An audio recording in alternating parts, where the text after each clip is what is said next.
జోహార్ వంగవీటి మోహన రంగా.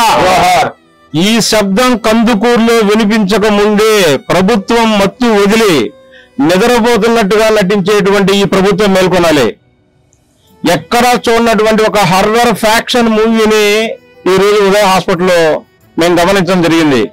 వాళ్ళకి కనీసం ప్రెస్ ముందుకు వచ్చి మాట్లాడాలి అనేటువంటి నాలెడ్జ్ కూడా లేని వాళ్ళని రూరల్లో ఎక్కడో 2 ఎకరాలు కౌలుకు తీసుకుని వ్యవసాయం చేసేటువంటి ఒక కుటుంబానికి సంబంధించిన 3 అన్నదమ్ముల్ని ఫాక్షన్ కార్తో గుద్దించి చచ్చిపోయేదాకా పైకి కిందకి నడపడం అంటే ఒక్కసారి మీరు దాన్ని మీ మైండ్ లో ఆ రీల్ వేసుకుంటే ఎలా ఉంటది అనేది. అంతేకాకుండా బతికినా కూడా మళ్ళీ చంపేస్తాం, నా కొడకలారా ఊరు పెట్టి వెళ్ళిపోండి అని చెప్పని అంటే ఆ బిడ్డలు చనిపోయిన బిడ్డలు చూసి ఏడవాలో వాళ్ళను వాళ్ళు ఎలా రక్షించుకోవాలని చెప్పని భయపడేటువంటి పరిస్థితిలో ఈ రోజు మేము లక్ష్మీనాయుడు కుటుంబాన్ని కలవటం జరిగింది.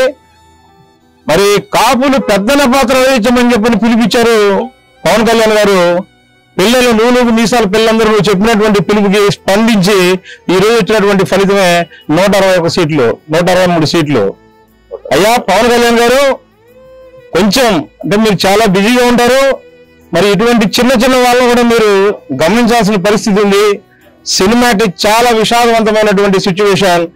కౌలు పొలం చేసుకునేటువంటి ఒక అతనికి 3 మగపిల్లలు, ఒకడు చనిపోయాడు, 2 హాస్పిటల్లో చావు బతుకులతో కొట్లాడుతున్నారు. ఒకవేళ బతికినా కూడా శాశ్వత అంగవైకల్యం వాళ్ళకి తిరిగి పని చేసుకునేటువంటి పరిస్థితి లేరు. చనిపోయినటువంటి వ్యక్తికి 2 పిల్లలు ఉన్నారు, 6 నెలలు 4 ఏళ్ళు. మీరు తక్షణమే స్పందించి ఆ కుటుంబాన్ని ఆదుకొని ప్రభుత్వ పరంగా రావాల్సినటువంటి అన్ని విధాల న్యాయం చేయకపోతే చలో కందుకూర్, చలో కందుకూరు పిలిపిస్తాం, మరొక తునిని చూపిస్తామని చెప్పని సవినయంగా విన్నవించుకుంటున్నాం. చంద్రబాబు నాయుడు గారు, లోకేష్ గారు, ఉప ముఖ్యమంత్రి పవన్ కళ్యాణ్ గారు, మీరు తక్షణమే స్పందించాలి. మీ కన్సర్న్ డిపార్ట్మెంట్స్ కి మెయిల్స్ కూడా పంపించడం ఏర్పాట్లు జరుగుతున్నాయి. సౌరాలతో మీ పోలీస్ డిపార్ట్మెంట్ చేత అధ్యయనం చేయండి. ఎందుకంటే కందుకూరులో ఉన్నటువంటి ఎమ్మెల్యే నిద్రపోతున్నాడా అని ప్రశ్నిస్తున్నా. కాపులు నీకు ఓట్లు లేదా, బలిజల ఓట్లు లేదా, 25,000 ఓట్లు ఉన్నాయే, నీ నియోజకవర్గంలో ఇంత అమానుషం జరిగితే కనీసం వాళ్ళని పరామర్శించాల్సినటువంటి బాధ్యత లేదా? త్వరలో ఆ ఎమ్మెల్యేని కలుస్తాం.